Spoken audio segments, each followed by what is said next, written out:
Welcome into this Tuesday edition of the Oxford Exxon Podcast. Chase Parham, Neal, McCready, Clark Ford studio this afternoon around 1 o'clock. Getting started today, a pretty football-centric show, at least in the first half or so of it. Today, as we talked mostly baseball yesterday, football today. Lane Kiffin spoke to the media around 11:50, something like that this morning. Not a lot of news value in that, but he did speak to the media. There were questions. I guess it's possible we get that to you during this podcast. However, I do not believe it has been uploaded at this time, so we'll let you know as we know and as we go here on the show. Brought to you every single day by the Oxford Exxon, Highway 6 West in Oxford. You can get the Speed Pass Plus app, download it, use it, because when you use it, you earn points and save money. They're with the Oxford Exxon and all Blue Sky locations in Mississippi. Also get the lunch specials for $5.69, 2 sides, bread, 32-ounce drink, and more. And again, coming to you from the Clark Ford studio. We are Clark Ford's in Amory, Mississippi, 662-257-1900 is the number. Call it, ask for Corey Clark. Tell Corey what Ford product you're looking for. He'll send you a quote within 15 minutes in business hours, right to the bottom line. No hassle, no haggle. You get your quote, and the rest is up to you. You can shop that quote around, or you can do what I've done, what I recommend that you do, and that's hop into a Clark Ford today, 662-257-1900. Guests, join us on the Rafters Music and Food Hotline. Rafters Music and Food on the Square in Oxford. Be a great place this weekend to stop, hang out on your way in or out of Oxford, on your way in or out of Swayze or to Vaught-Hemingway, whatever the case may be. Great burgers, po' boys, appetizers, great beer selection, full bar, great environment, everything that you could possibly want at Rafters Music and Food on the Square in Oxford and also in New Albany. Spring football game this weekend. Was it 4 o'clock start for that one? Is that correct? That's correct. Not necessarily a lot of information on what that's going to look like today. Said they were going to talk about it today. Tomorrow, I believe, is what Lane said.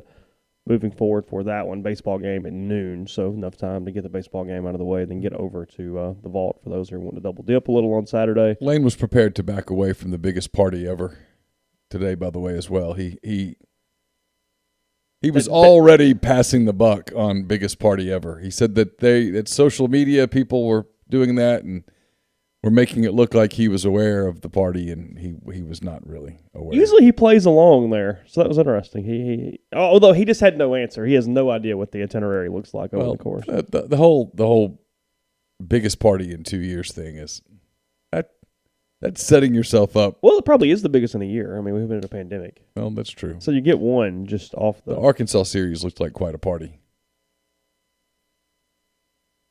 Well, okay, that's fair. Well, now this crowd will be bigger.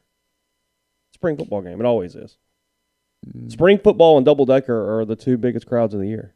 Okay. Yeah. No, I expect a higher attendance. What's your attendance guess for Saturday? Just saying the weather's good, although it does not appear the weather is going to be good. Does it look bad on Saturday? Yeah. Oh, I mean, I think they could announce some 12s on Saturday. No, I'm talking for football. Oh, sorry. I'm terrible at this because how many people really want to go? 23. Yeah, Is that fair? I was asked on the Soft Verbal. There's 2 podcasts up, by the way. Actually, 3 podcasts up from MPW Digital since we last met. Greatest Pod in the South is up. Soft Verbal podcast is up. Landry football, SEC football, and beyond is up as well. So I was asked on Soft Verbal, what could they get? And I said max of 25, and I think it's less than that. I mean, if the weather's great, people are excited. I think that's a doable number. I don't see anything in the low anything above the low 20s, and I'm like, oh wow, like really, this is.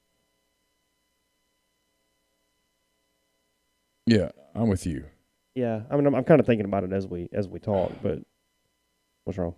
Oh, just FileZilla hates me right now. Are you trying to go in and get it? No, I don't even think it's there. It's I'll have to quit it here. It's fine.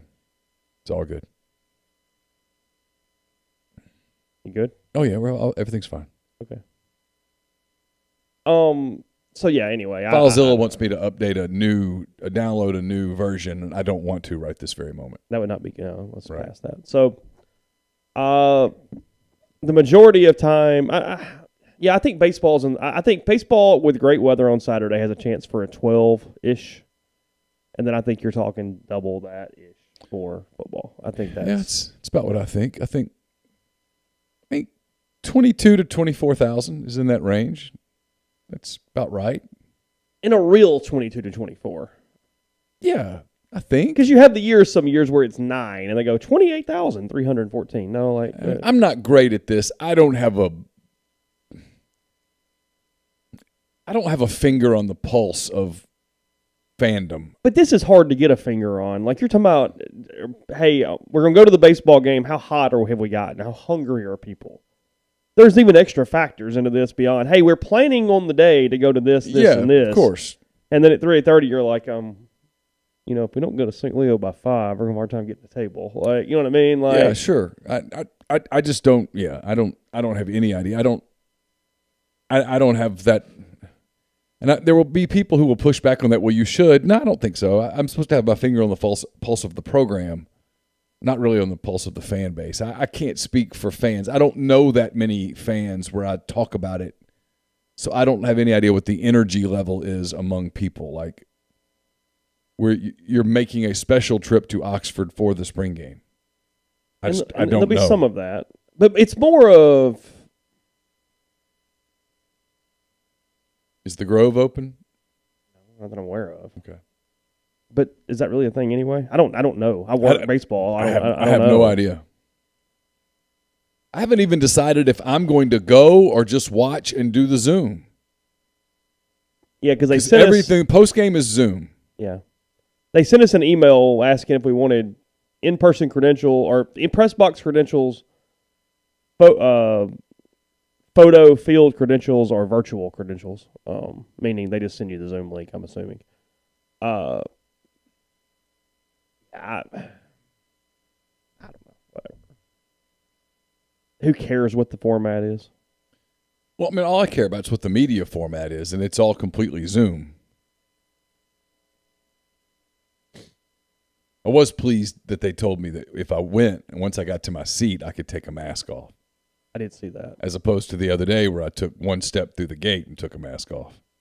Yeah, I did see that, and that's a change. There's no doubt about that. Yeah, Grind, I'm better. I think today's the first day that I feel like 100% kind of all the way up and down. I know my voice is not 100% right, but it's close enough, and I feel like I feel okay enough as today goes on.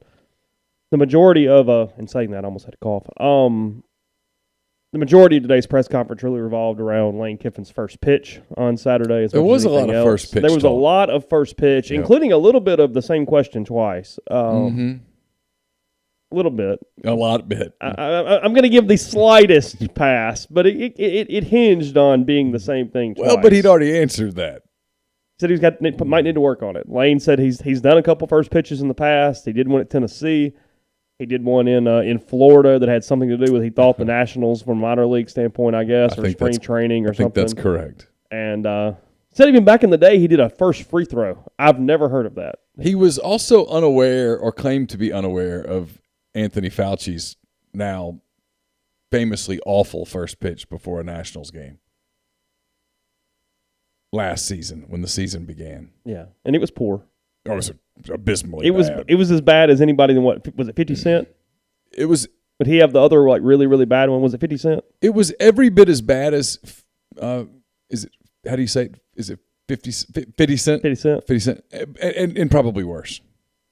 Where'd it go? I remember it being bad, but I don't remember. It just shot to the glove side. He's right-handed. Immediately at something resembling a 45-degree angle. It like came out the side of his hand. He followed through. He threw it like into the ground and just tossed it. It was awful. If you know you're that bad athletically, you should just, when they say, would you like to come throw out the first pitch? You say, no, I can't. I can't throw a ball. I throw a ball like a Labrador Retriever. Like a Labrador Retriever. It was awful. It was an embarrassing moment. And it should have been a clue to all of us that day. Probably should have read something into that. You're judging first pitches on Yes. Are you really? If you're that bad and you do it anyway, yes. Oh, like lack of Yes, a lack of social awareness. I'm pulling it up. Everybody can just chill for a minute. We're just kind of hanging out today. Just trust me, there's not that much football to talk about. God says 50 Cent got shot 9 times. At least he had an excuse. Okay, here we go. Oh, yeah. It's really bad. It has no redeeming value at all. It's not cute. That's the guy that was telling us, hey, shut society down forever and wear 7 masks. And 2 things happened that day that should have clued us off. That was one. And the second was he got up in the stadium without a mask on. 2 clues. But athletic ability relates to... No, athletic ability, if you know you don't have it and they say, would you like to come throw the first pitch? You say, look, I'd love to come to your game. I'd love to say hello to the players, but no, I can't throw a pitch. I'm athletically unable to throw a ball. And leave it at that. Be happy to go, hey, everybody, and raise your hand. And if you're going to do it right. In a key moment where people are watching, do it right. No matter what you thought of George W. Bush, his World Series pitch in when the Yankees and Diamondbacks played in 2001. Hell of a symbolic moment. Derek Jeter was exactly right when he saw him in the tunnel before the game, and he said, you have to throw a strike. And you have to throw it from the mound. And you have to throw a strike. And he was right. And to W's credit, he did. I think he practiced. I know he practiced. Oh, there's got that documentary. He got in the tunnel and practiced. Because he put on the bulletproof vest, and he had not practiced with that. Secret Service demanded that he wear it. Well, I mean, now that I get.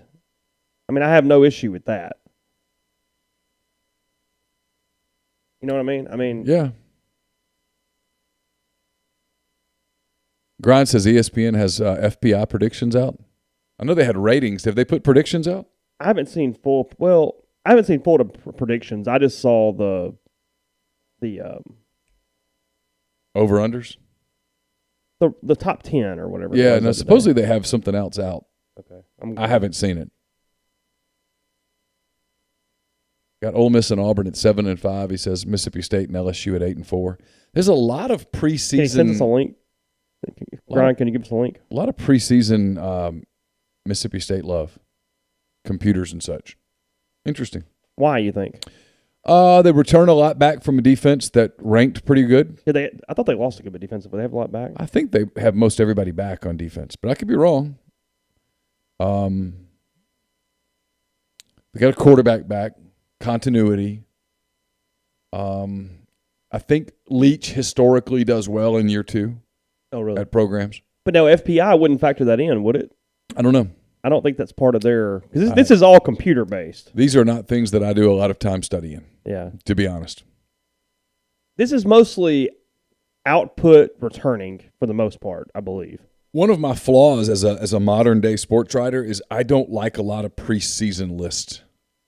And people love them. And people love them some lists, and I think they're a waste of time and energy. Because we never hold anybody accountable to them. Well, no, it doesn't really matter. So I mean, they're empty calories. It's like eating a box of cotton candy. It has no value to it at all. It's just you're just doing it because it tastes good. Yeah. I mean, well, it's just passing time, and people would rather pass time with football than anything else. Sure. I get it. Yeah, I'm not condemning it. I mean, the AP today wrote a story that in their third paragraph admits this is something that will never happen, and then wrote a story on it. Yeah. The Associated Press. I have a difficult time doing that. I have a difficult time putting my heart and soul into it. They did the whole Super League thing today. Yeah. Hey, they talked to a couple people, and here's who the 15 teams we would put in it if we had one. And the actual Super League is literally falling apart before it gets started. Chelsea's pulled out today. Well, college football, it is an impossibility. It's just not. It is literally impossible. The closest that we'll ever have to a Super League is when the Power 5 pulls away. That will be a Super League. Does that happen? I don't know. But if you told me there was a Super League, I would tell you that's what it was. The Power Five and Notre Dame or whatever pulled away. Formed their own deal and played amongst each other. Do all 65 or whatever it is get in? Yeah, I would think so because you'd want as many. You'd still want. You need some balance. You still, yeah. Say that nicely. Every week can't be a war. That's correct. I mean, well, you saw last year when every week was pretty tough. Teams were worn out by the Vanderbilt still gets in. Yeah, teams were worn out by the end. Was it Spurrier quote? There ain't many Vanderbilts in the NFL. Was that Spurrier? Something like that. Yeah. Yeah, something like that. Just saying. Yeah, Daniel, I don't know. Carson was trying to talk to me about Super League last night, and I was trying to play along. I just it didn't really do much for you. It didn't do a whole lot for me. He was worried. So it's already falling apart? Yeah, he's a Chelsea fan, and Chelsea is supposed to play in the semifinals of the Champions League, and Carson was worried that this would get the Champions League canceled. And it's not. No. He's pretty devout with his Chelsea fandom, even as his sport fandom moves quickly. So he picked, at least he picked one that has had success. Well, yeah. I mean, let's not. Yeah. You know what I mean? I Sure. mean, like, let's not automatically just go down the other side.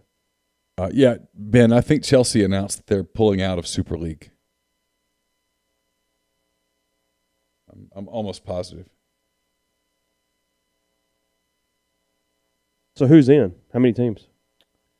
I don't know. I just don't know. You didn't get that far into it. Mm-mm. I know there were a handful of English Premier League teams. It was Man City and Man U, Tottenham, Arsenal, Chelsea. I can't remember who else. Okay. Good enough. Anything else from the press conference today? He's really I'll be honest, you were laughing. I zoned out there at the end. What happened? Hold on. While you take that, we'll come back. We'll continue this conversation in a second. Community Mortgage, Oxford, Memphis, Seto County, and Chattanooga. Underwriting and processing is done in Memphis. They're getting local underwriting in your market. The leader in condo financing in the Oxford market as well. You can ask Jason about the float down option to lock in the current rate, but if rates go down before you close, you get the lower rate. 662-234-2704 or JLOWE at communitymtg.com. I thought you were actually going to need to take that, so I was. No, I can. That wasn't your machinery person? It was. Oh, we should have put him on the call. I probably should have. Because you were a little agitated a second ago. Not really. I just there was some bass in the voice. I pointed out that in the event that we missed your one call, you missed 10 of my calls. She did say that. That's fair. I mean, that was true. She said she was out last Friday. I don't know what you're talking about. Yeah, but what about Thursday, Wednesday, Tuesday? As soon as she was saying it, I was cringing, going, "Oh, this is not going to go well in half a second." Okay. I was pretty calm though, wasn't I? I just pointed out that it's been more than one call. It's been you did 10 calls and an email. Yes, go ahead. Sorry. This podcast brought to you by. Also won't be brought to you by them. I don't think it's brought to you by Heron Gear Chevrolet. Joey Erickson at Heron Gear Chevrolet. Let Joey help you find the vehicle you're looking for at a price you can afford. Choose from a full selection of new Chevy vehicles or get a great deal on numerous brands of reliable pre-owned vehicles as well. So give Joey a call or text at 662-571-2367. Tell him what you're looking for. Stop by 1685 High Street in Jackson. Test drive that new or used vehicle you've been wanting. Let him earn your business. Be sure that you tell him you heard about this ad on the Oxford Exxon Podcast or the Soft Verbal Podcast, and with any purchased vehicle, you get $50 gas card. We're also brought to you by The Rogue. The Rogue is your destination for fine men's clothing. Their stylist hand-select pieces from top designers from work to lifestyle to nightlife. There's the perfect something for everyone at The Rogue. They have all the best items from Peter Millar, Martin Dingman, Jack Victor, Halsey, True Grit, and more. 4450 I-55 North in Jackson or at therogue.com. We're brought to you by Blue Delta Jeans. They make the best-fitting, most comfortable jeans in the world because they are uniquely made for you and only you. Raw denim jeans, custom fit and hand-tailored in Tupelo, Mississippi. One size fits one at BlueDeltaJeans.com.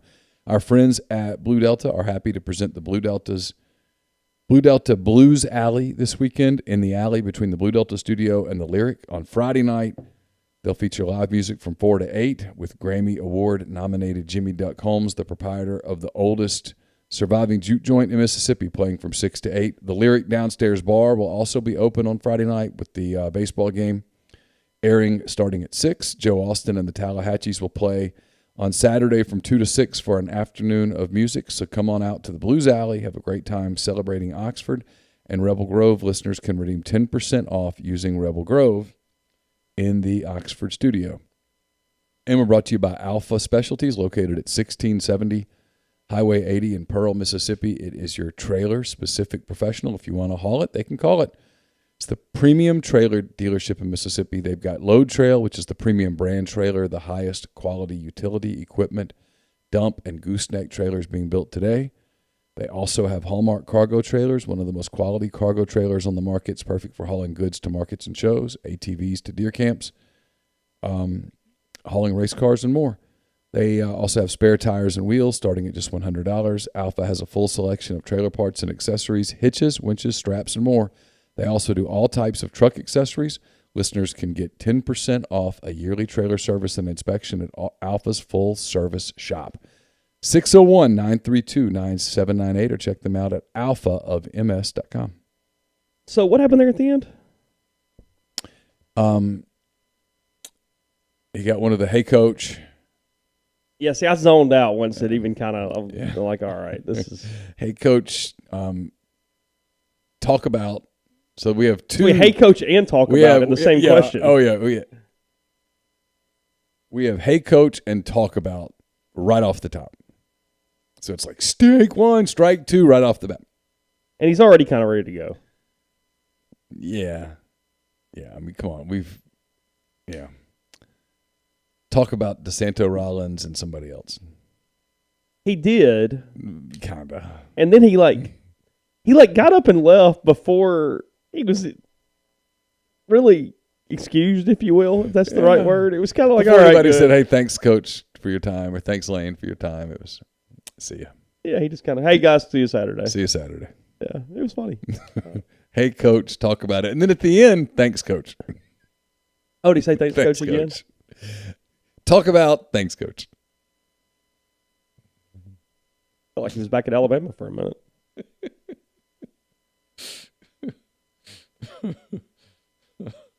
Hey, coach, you still there? Are you still there? Eli's coach still there? Where would he have gone? I'm here, Tom. From Demopolis. Tom from Demopolis. You're on Hey, Coach. Hey, Coach, this is Tom. What percentage of the callers on that show actually do start the conversation with "Hey, coach"? 90%. It is. It is that high. Now, I don't know what it is with Saban where it might just be so reverential that they can't do it. But even with Shula. Hey, coach. Hey, coach. This is Tom. Even though Eli had just said, this is Tom from Demopolis. Hey, coach. And like he knows Tom. Hey, this is Tom. Like, right. Okay, great. Awesome. That means something. Hey, coach. This is Tom from Demopolis. Is coach still there? Yeah, like, where would he possibly have gone? Really need Saban thought bubbles. I just can't even. Does he even do it? I can't even imagine he does it. You don't think he even does it? I suspect he told you. Don't think it's in his contract? He probably does something like a coach's show because he has to. I'm sure he does. In fact, I know he does. Yeah. But something tells me he doesn't take random calls from Tom from Demopolis. The hour of. There's just no way. How aggressive do they get on that thing back with Shula? Hey, why did you do this on third down? I mean, are you getting... They screen those calls pretty good. But the one that you'd always get back then is, I don't know why we can't throw the ball to the tight end. I just don't know why.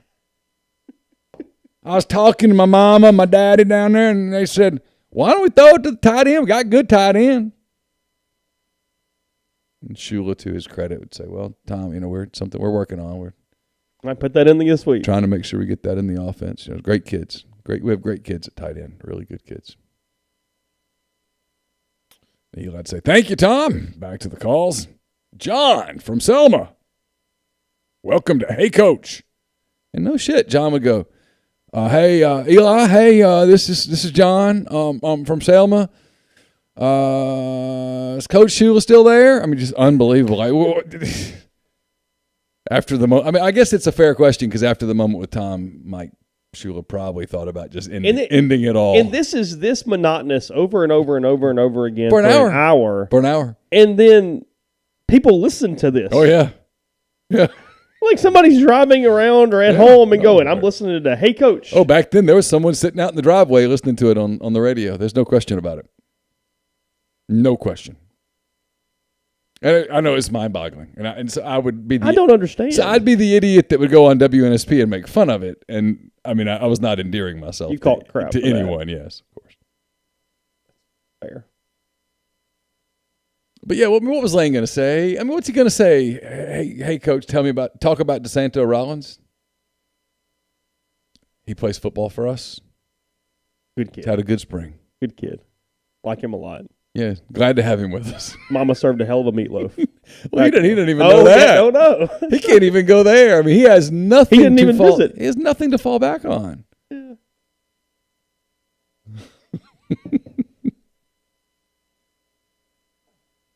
Mingo at least looks healthy, Daniel. He says we don't have more, though. We're depending on Mingo to step up. I know he's still in a black jersey, but he looks better. Looks like he's moving around all right.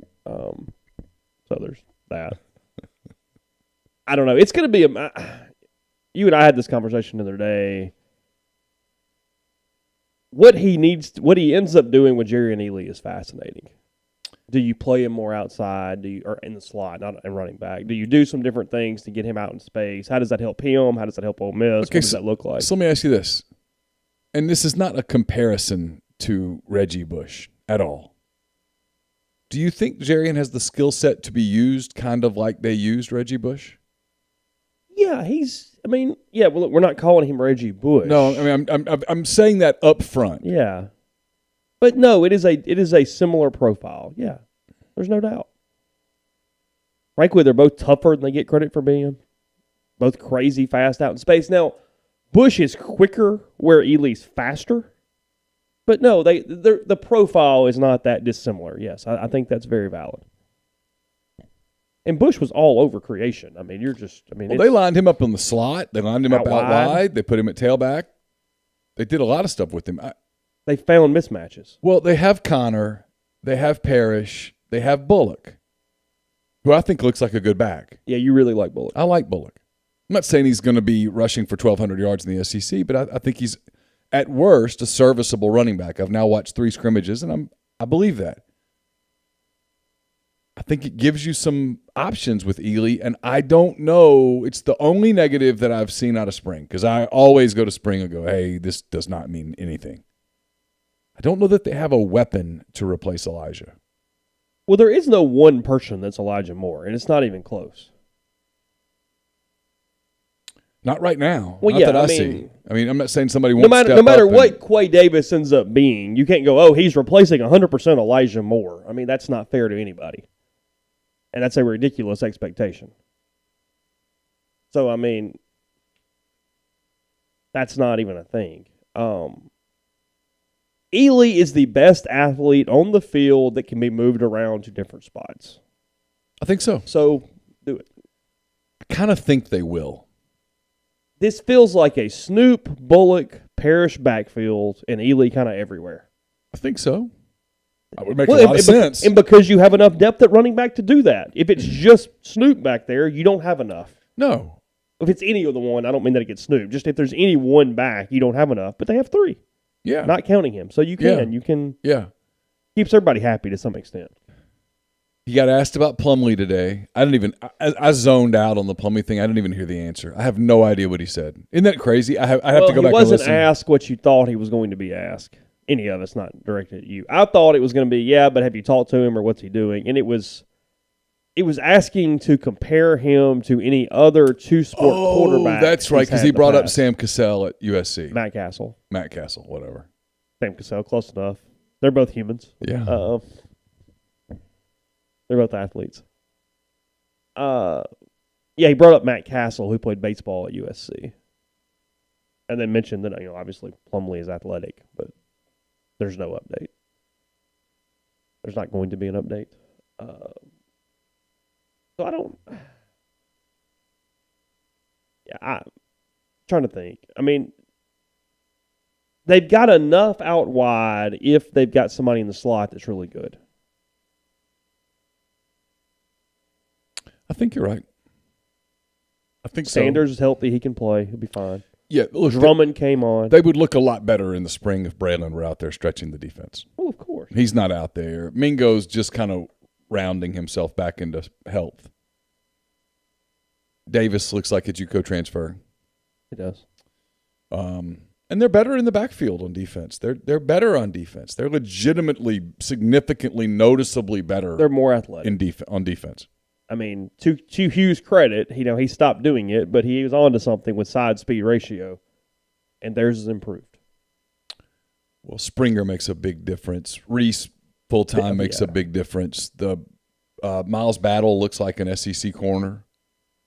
Notice I didn't say first-round pick. I said SEC corner. He had moments last year. And I think Prince is going to help them.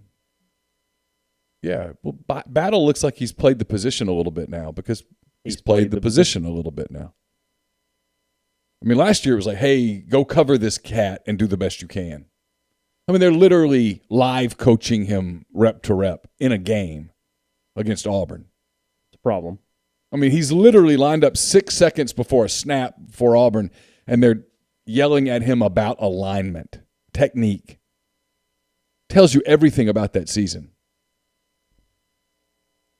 Because he moved over from wide receiver on like the Tuesday before that game. And they're live coaching him 6 seconds before a snap in an SEC game. It just doesn't work. I mean, the fact that it wasn't a bigger disaster than it was is somewhat of a credit to him, right? It's kind of remarkable. We've seen that a lot over the years.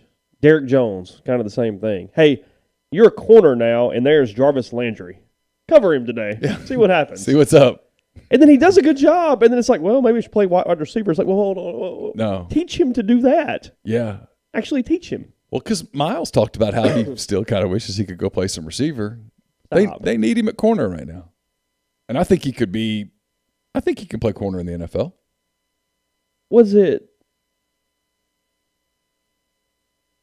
It was Chris Vaughn who always joked about the cat coverage, right? Yeah. Go cover that cat. Yeah. Yeah. Well, that's what he told me one day. Yeah. Because he was like the only person on that staff who would speak to me.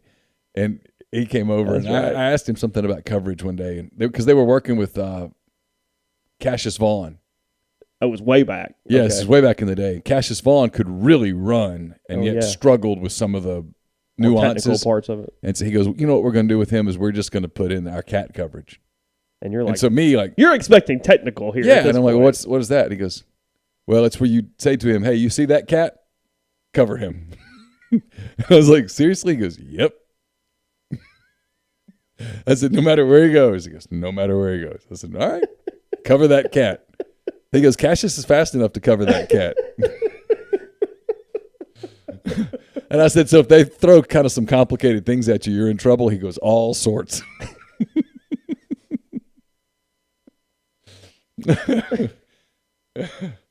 Like Elaine Kiffin would have had a field day with cat coverage. Yeah. He could have figured that one out. Oh, wait a minute. So he's going to follow him Oh, okay. We can make that work. Yeah.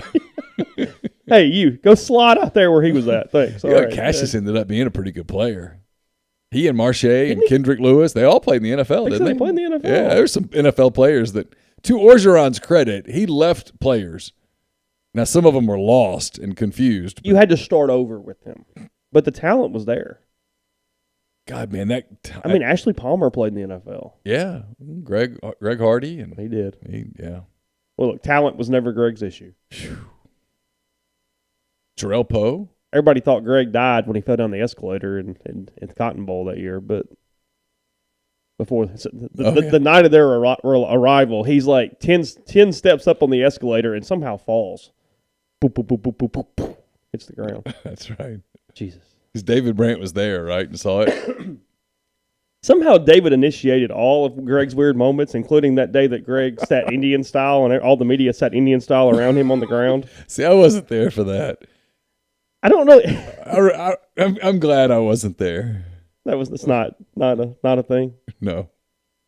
Yeah, I don't know how it, David tries to explain and goes, I don't really know how it happened. Greg just sat down, so I sat down next to him, and suddenly everybody else forms a circle, and we're like kindergartners. I don't know what this says about me, but Greg liked me. He would not want to talk to certain people, and he would talk to me. Greg wasn't difficult per se with us. He didn't really want to have a hardcore football conversation. No. Well, no, they talked about the day they all said Indian style. It was about calligraphy and stationery. He wanted to run like a stationery business. That was Greg's thing. He liked art and stuff. Wasn't that Greg? That wasn't Robert. That was Greg, right? That was Greg. I get Greg and Robert confused. Well, there's a lot of similarities. A lot of similarities between the two. Robert did not want to talk about football. Now, I told you, after the Cotton Bowl, Courtney Cronin started talking to him about existentialism, and I was like, oh, okay. And he opened up. It was great. Yeah. It was like, whoa. Yeah. All right. Because he had like a book in his locker. It was like, hey, what's that? Okay, here we go.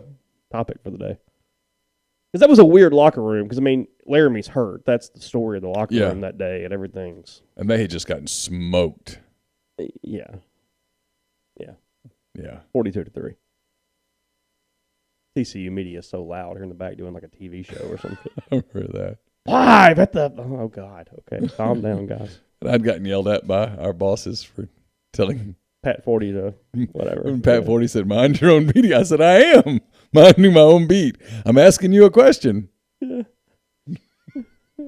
God. All right. Podcast brought to you in part by Northeast Spark, NESPARC.com.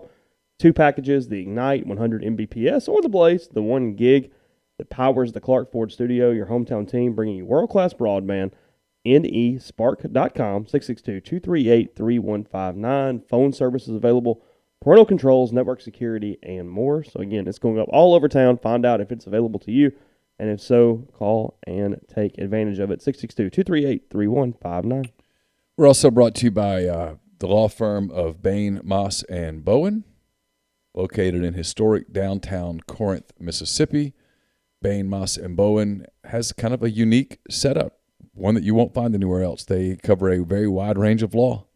DUI defense, car wrecks, representing government entities. It's the only firm in Mississippi that's made up of a sitting state legislator, a former assistant district attorney, and a former circuit court judge.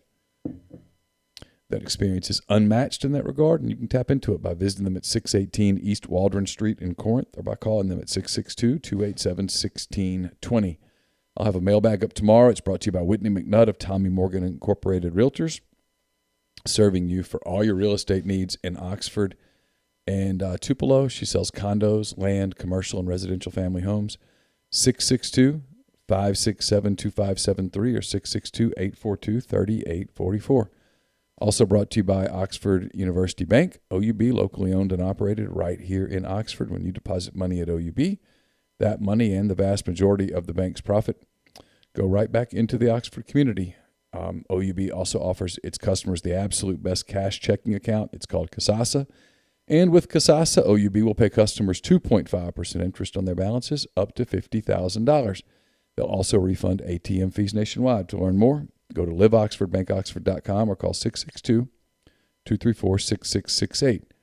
And we're brought to you by Grenada Nissan. If you're in the market for a Nissan vehicle, go to Grenada Nissan. They've got a complete selection of new and previously owned Nissan vehicles. It's right off Interstate 55 in Grenada, Mississippi. GrenadaNissanUSA.com. Podcast also brought to you by G&M Pharmacy, 662-236-2222.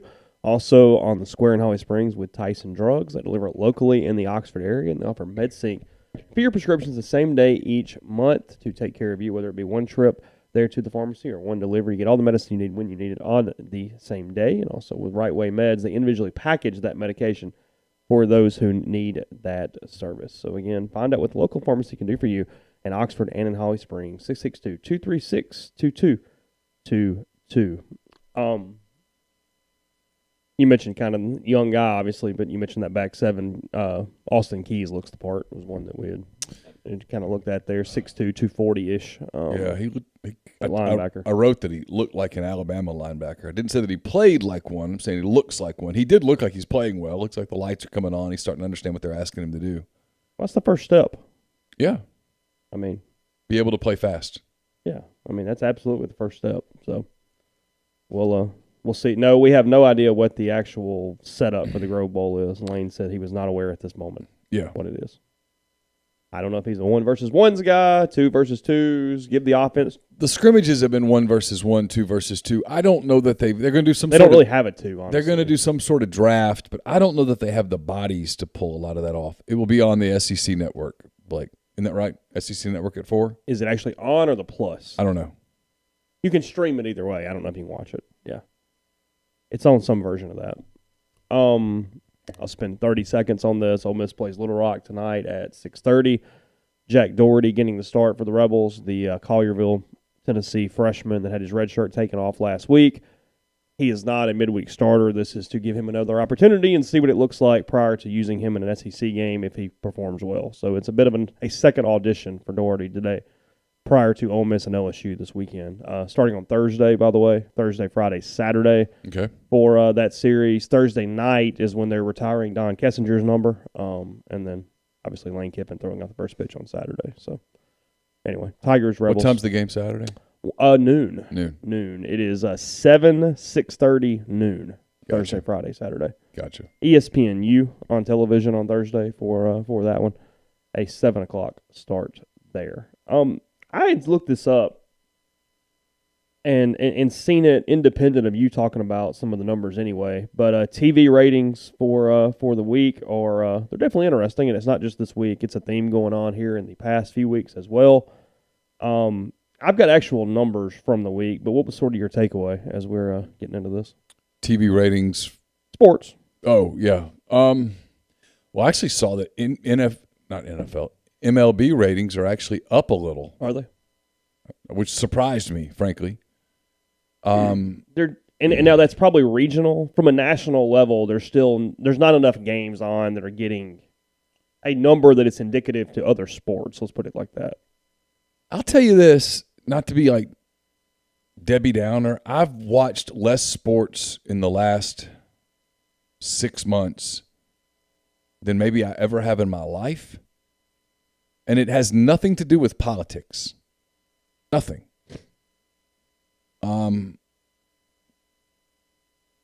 Last night, as you know, I grew up in a house with a NBA crazed boy, and his favorite team, the Thunder, was playing probably his favorite player, Russell Westbrook.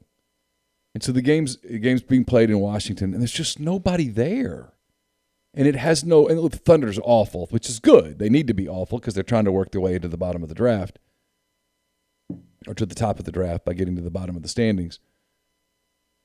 But it was just hard to watch. But then the other night, there was a good game, Celtics and I guess Lakers, and I like watching Jason Tatum. I like the Celtics, but it's just hard to watch. It doesn't feel like sports.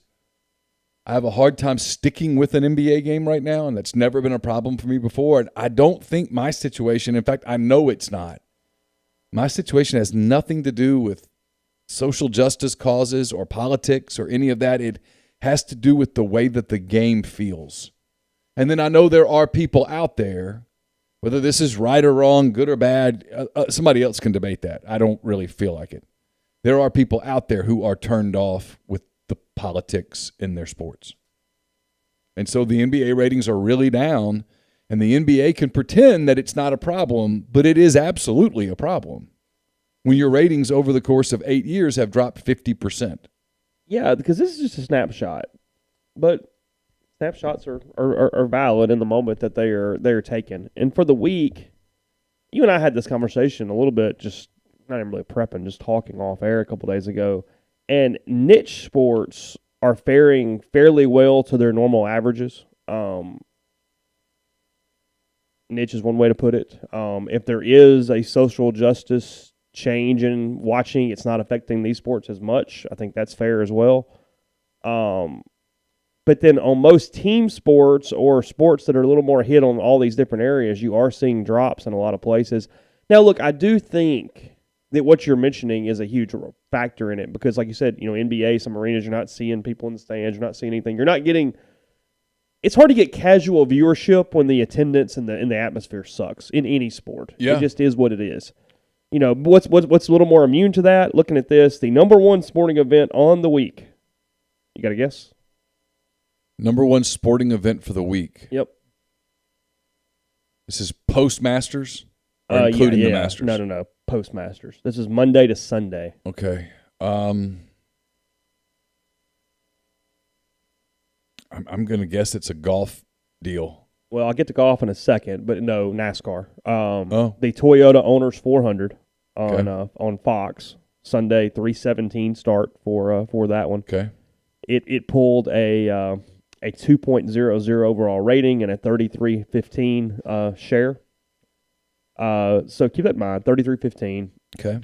Second on the week was the Sunday golf event. Okay. Which, let's put this into context too. This is what's bad for the NBA, is that it's okay to lose to a golf tournament, but it pretty much lost to the golf tournament on both days, Saturday and Sunday, and it's the RBC heritage with a 47-year-old that most casual people have literally never heard of winning. Look, they lost to a wrestling league. Well, I got that in a minute too. Yes. I mean, the RBC pulls a 25-27 on Sunday. Who won? What's his name? Stuart Sink. Okay, I know who he is. You know who he is, but yeah, you're not turning on the TV to watch Stuart I wouldn't Sink. know him if he walked into my house. Yeah, that's my point. And it's the RBC heritage. Okay. Yeah. Like, it's not the Masters. Meanwhile, I would know most NBA players if they walked into my house. I would recognize Jason Tatum the moment that he walked in. So they pull a 25-27 on Sunday, and they pull a 19-19 on Saturday. Okay. Wrestling, WWE Friday Night SmackDown on Fox, pulls a 21-19. Okay. So third on the week behind NASCAR and golf on Sunday. And then to this point, as I'm talking, golf on Saturday is next. Okay. The only NBA game all week that beat any of those numbers I just mentioned was a 24-92, 8:30 on Saturday night, Golden State, Boston. Okay, it was Warriors-Celtics. Warriors-Celtics. Jason Tatum. Yeah. Nothing else on the week on ESPN, TNT, wherever you want to put it, beat golf on Saturday or Sunday or wrestling. And that's a high-profile team. Two high-profile teams, the Celtics, the Warriors. You get Steph Curry. Brooklyn, Miami, it didn't. It pulled a 14-09. By the way, there's a question in the thread that I want to answer before I forget. Was I surprised about Brad Stevens turning down Indiana? I was not. I know the money was incredible, $70 million over 7 years or whatnot. He does not want to recruit again. Billy Donovan does not want to recruit again. They hate recruiting. They hate it with a passion. Now that they're out of it, they realize they don't know that they could ever go back and do it. Mm-hmm. They prefer coaching NBA because it's coaching professionals and you don't have to go recruit. Sitting in gyms watching 14-year-olds play AAU ball is miserable. Yeah. Sorry, not to interrupt. Oh, no, you're good. So what does it mean? I don't. If you're an NBA person, it has to bother you. If you're, its next game was 14-09. Yeah, 14-09. It has to bother you. It absolutely makes you. It would. If I'm in their offices, if I'm hand raised guy, we're having conversations about do we need to get our arenas open again? Well, yes. That's question one. It would help ratings. And if that's all we're talking about in a vacuum, it would absolutely help ratings. And question two, do we need to back off some of the stuff? And I don't know the answer. My guess, my gut answer, as unpopular as this is, as politically incorrect as this is yes, right now we probably should back off. We probably should learn something from the NFL, which said, hey, look, this anthem thing is what it is, but it's a problem, and we are a business, and it affects our business, and so we need to stop. And let's tell our TV partners to stop talking about it. Is that right or wrong? I don't know. Is that good? Is it bad? I don't know. It's for somebody else to debate. I've written and talked enough about all that for right now. But this is a weird time in sports. Everything is down. Even the NFL dipped a little, not much, but a little. College football dipped a little, not much, but a little. People, you're Joe Schmo, right? Mm-hmm. The guy that works in a factory who comes home from a hard day of blue-collar work and pours a Budweiser. He doesn't pour it. Opens a can of Budweiser. I don't know that when he turns on his television to watch sports that he wants politics. Now, somebody would say, well, tough for Joe. And that might be a fair argument. But if enough Joes go, then screw it, man. I'm going to go watch the Fishing Channel, or I'm going to watch NASCAR, or I'm not going to watch Jack. Yeah. Well, you lose enough of those eyeballs, it becomes a problem. And I think that's where sports is beginning to run into that. And you combine that with a pandemic where people aren't in the stands and an NBA game, and I love the NBA, I still do, but it doesn't look or sound the same. Yeah, there's several different possibilities for this. There's the possibility that all this is really having an impact. There's a possibility that the attendance thing and the atmospheres are having impacts, and team sports are what's hit the most. There's a possibility that the casual fan is just not watching sports much at all, and that the sports that I'm mentioning that are doing really well, it's their core audience that just watches because, by God, they love that sport. Could be. And this is kind of what that looks like. I don't know. Baseball. Well, you and I talked about this. Golf has not fallen off. And golf, to its credit, whether this is right or wrong, good or bad, so I shouldn't say to its credit. Golf, to its credit, I should say, stuck to its guns on this. And they made a decision and have their hand-raised guy said, hey, look, let's not do this messaging thing. Let's just hit golf balls. Mm-hmm. Let's market our players. Let's market crazy. Let's market great. Let's market who can drive it 5,000 feet. Yeah. Let's market that. Let's market, if we're going to talk about diversity, let's talk about the diversity of the young players playing our game because we're trying to grow our game. And golf has stayed away from that, and their ratings have not been affected. Been pretty good. The only rating that fell off was when they played the Masters in the fall because that didn't look right. Yeah. And that's the reason that I sometimes kind of wonder if me, Cub fan, I turned on Cubs Braves on Sunday. The Cubs suck. I know they suck. I don't really care that they suck. I'm used to the Cubs sucking. But I'm used to baseball being on in the background for me on a nice spring night. And I kept looking at the TV, and there's no one right behind the plate at Wrigley. And it looks weird, and I don't like it, and I flipped. I want to see the fans. Because that really impacted you at the very beginning, right when they first came back last year. Yes. You were like, hey, this is weird. I don't like it. I want to see the fans. Yeah. I like going to baseball games. I like going to baseball games where there are people there. I just like it. And I want to watch a baseball game where there are people there.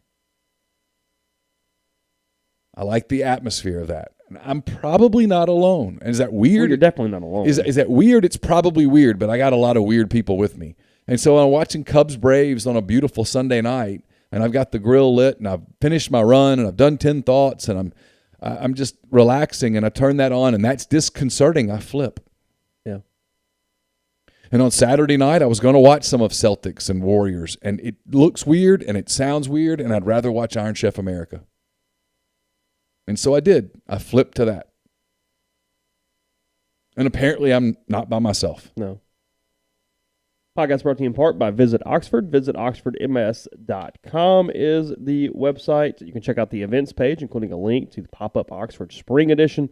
They've got art vendors on the square from 12 to 5 on Friday. They also have, as Neal's mentioned several times, most every day, the Blue Delta Blues Alley from 4 to 8. The bus tours at 3 and 4 o'clock on Friday.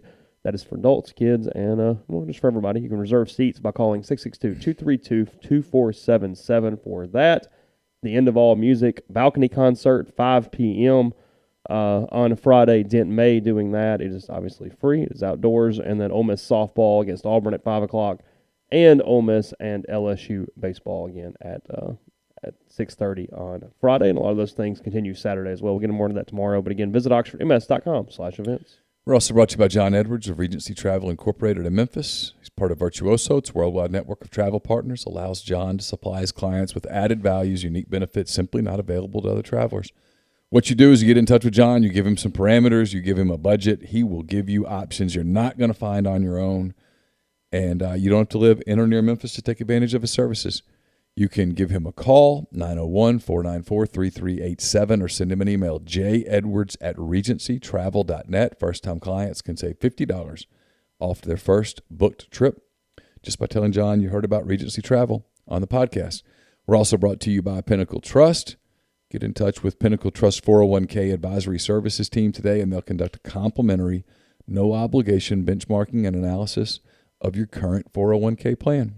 Mention that you heard about Pinnacle Trust on the podcast. You get 10% off your first year's fees. It's pintrust.com. We're also brought to you by the College Corner. The College Corner is your one-stop Rebel shop.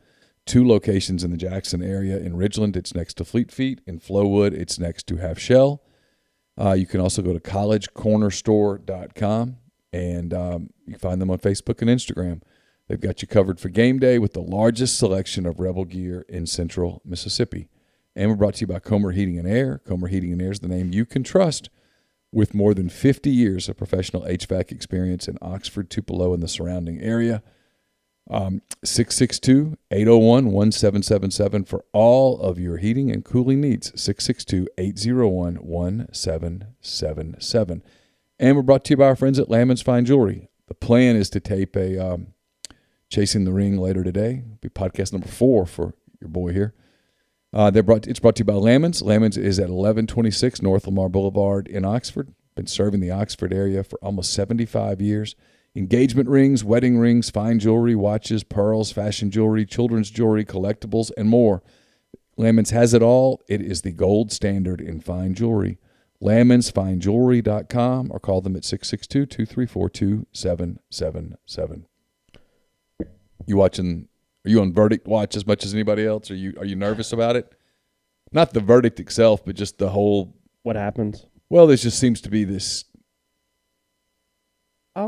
There's a nervousness about what happens if a verdict is not what people expect or whatever. I don't know that I've really put a lot of thought into it, especially not to the level that you have because you watch so much more of it. But yeah, I mean, I'm checking Twitter every. Just seeing, hey, they back, what's going on, what's not going on. Do we have any idea how long this would potentially take? No, they can take as long as they want. They can take weeks, which is funny not funny, it's the wrong word. Ill-informed. I've had it on HLN, and they've got the jury deliberating. They got Verdict Watch with the clock. And I'm like, well, what happens if your clock goes to several days? Because the clock will go to several days. There's a lot, there's a lot for them to look at legally. That's what I was telling somebody. Because they're not supposed to talk until this point. Yeah. I was on a jury that was sequestered from the moment of jury selection. Yeah. And we never – I guess the trial was 4 days. And we never talked. And at meals and stuff, the sheriff's bailiffs and stuff were with us. They're around. Yeah. We never talked about the case. We got to know people really well.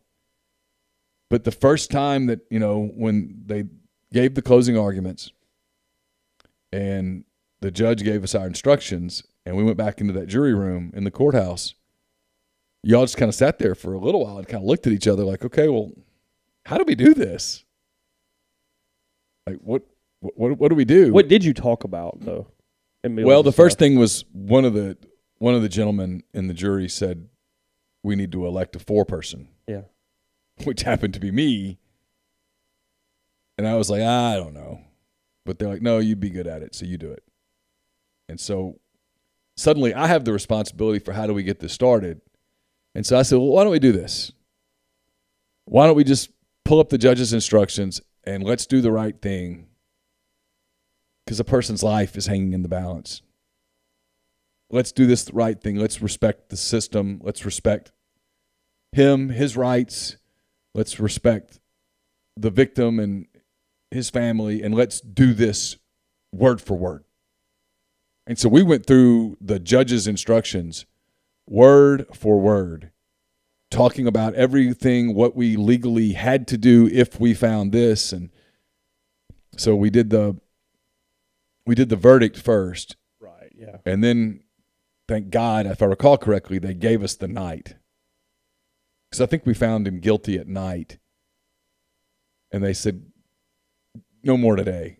Let's go back to the hotel, get something to eat, most of us were thinking, yeah, can you pour something in our gullets? Yeah.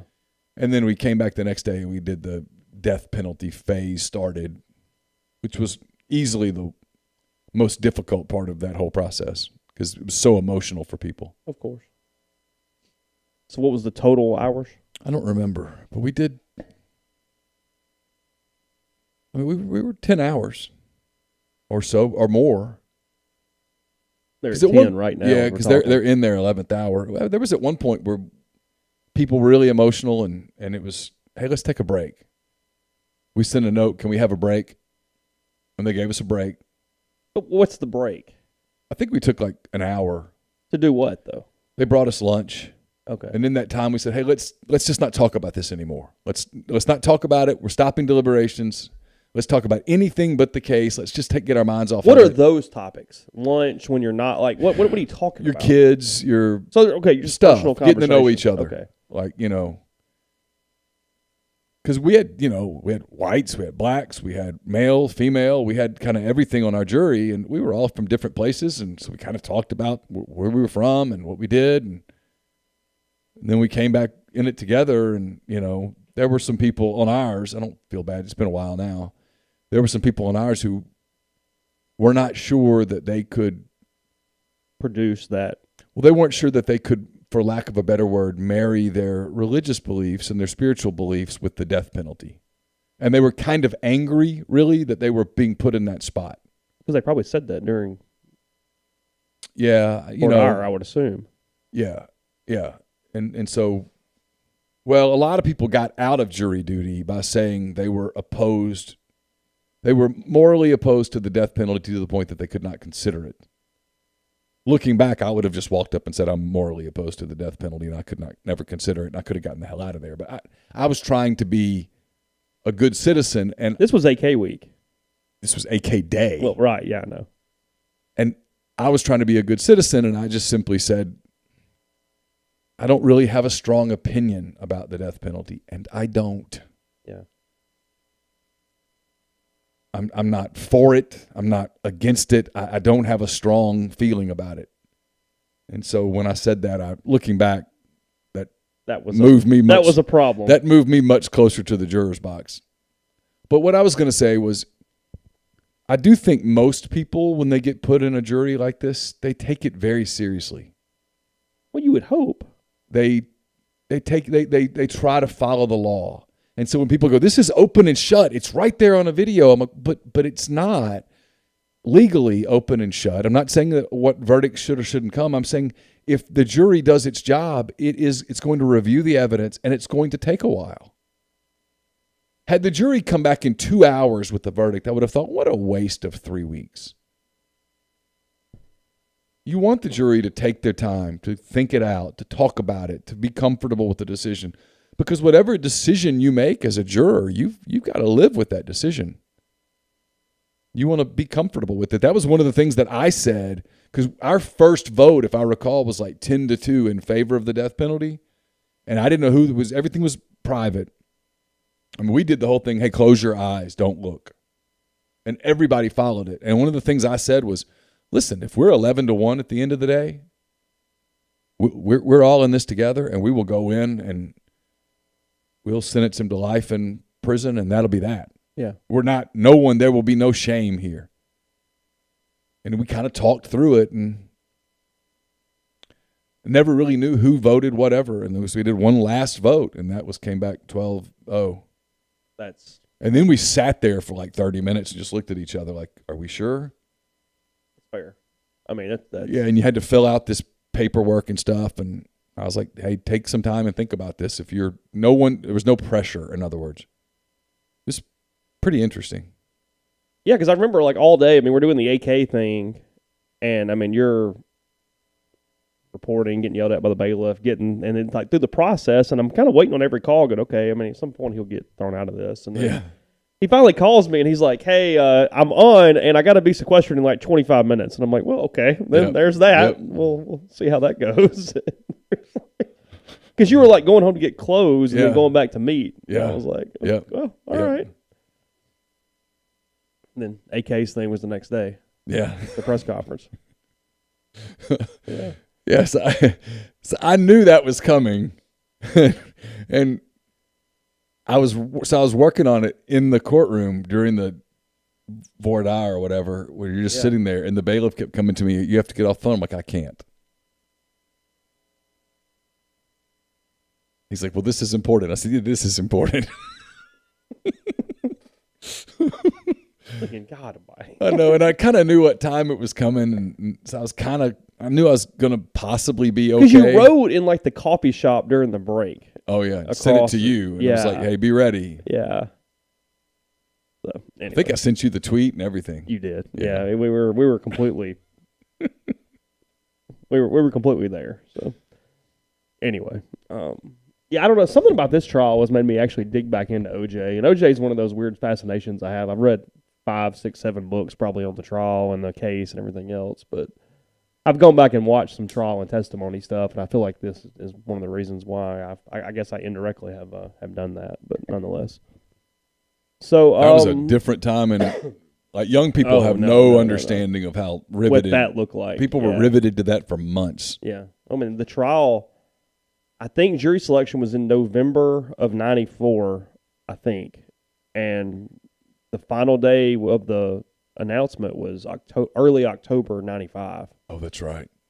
Yeah, so you're talking, and really since the chase, so you're really talking July 17th, '94, June 17th, '94, to October 5th or whatever it is, '95.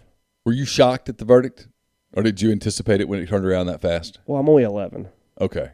I mean, That's right. Yeah, I don't have enough context live to... But no, looking back, it turned around too fast. Yeah. Not even innocent or guilty, just in general, for the amount of trial, it was too fast of a verdict. So...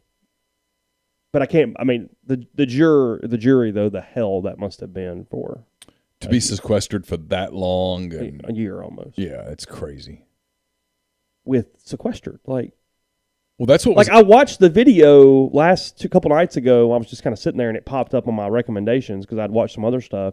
And Ito is asking people, basically the jury asked to watch the Super Bowl. And they had a discussion about whether they would be allowed to watch the Super Bowl while sequestered. And he allowed it, but because he was worried that there would be discussion of Simpson on the game. Yeah, of course. So I don't know. It was really, really fascinating. But it was interesting yesterday after the jury had been handed the case and they went into the room. The judge in this case was very angry at the talking heads. He was very angry at the government. He was very upset with Maxine Waters. And he was upset with the governor of Minnesota, with the 2 mayors of Minneapolis and St. Paul. Okay, I didn't see that. Who were literally going to the mic as he was talking. He was just like, can everyone shut up? He admitted to the defense counsel that, the congresswoman probably gave you grounds for appeal. He admitted it, yeah. Yeah.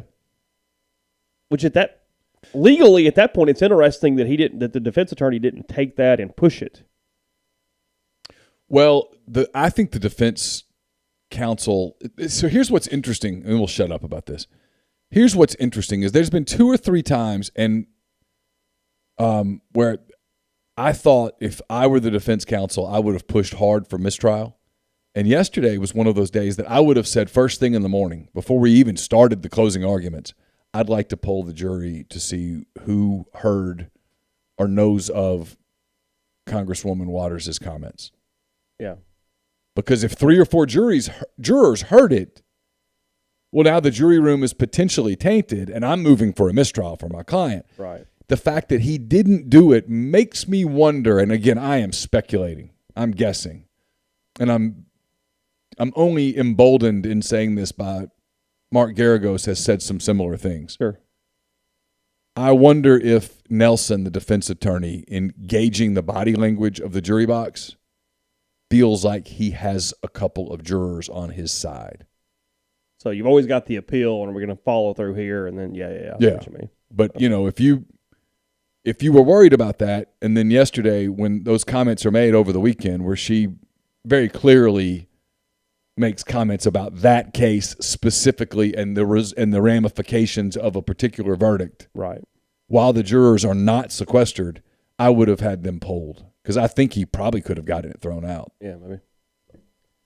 All right, there's our legal talk for the week. We will be back tomorrow of talking about I have no idea what, but we'll always try to entertain you and be with you tomorrow afternoon around 1 o'clock for tomorrow's start time as well. Again, Ole Miss baseball, Little Rock tonight, 6:30. Jack Doherty on the mound. It's $1 hot dog night at Swayze Field. So how many are you gonna have?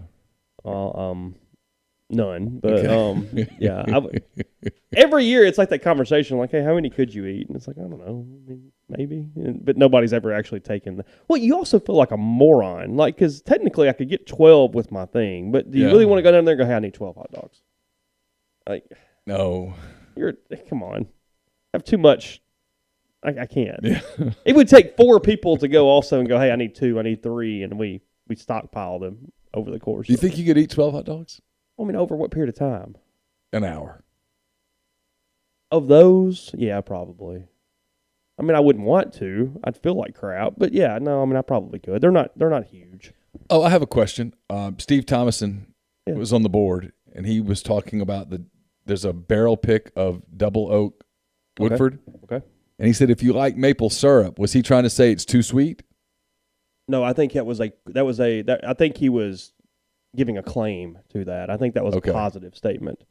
Because sometimes I like a bourbon that has just a dash of sweetness. The Double Oak in general is going to have a little bit of a woody, not just because it's called Double Oak, but just in general, it's going to have a little more of a hard, woody taste to it, which I like it. It's not an incredibly high proof bourbon that gives some high proof characteristics, which is what I really like. But yeah, I think what he's saying is, and Steve likes that 90 proof smooth sipper. That's kind of his profile. I think he's saying that has a little more of a sweet, moderate tone to it in that. So I need to go get one. Yeah, because he's really his profie matches mine more than yours does. Yeah, you like raw fire. Yeah, no, he the two of you have a very similar profile on that. Chase likes his bourbon to come out of the bottle. You mix it with that flames shooting up. Yeah, you mix it with Everclear and absinthe, and then pour it in the glass. But I can't speak. Well, because there was one that he was fascinated with a couple years ago, and it was good. And most people go, God, it's not sweet, but no, some bourbon is sweet. Once you get used to it, you can tell some differences. Yeah, some have a little caramel flavor. Because see, I don't like 1792 at all. It's just not for me. Yeah, there was a 1792 barrel pick last year or the year before that tasted like banana nut bread. Oh.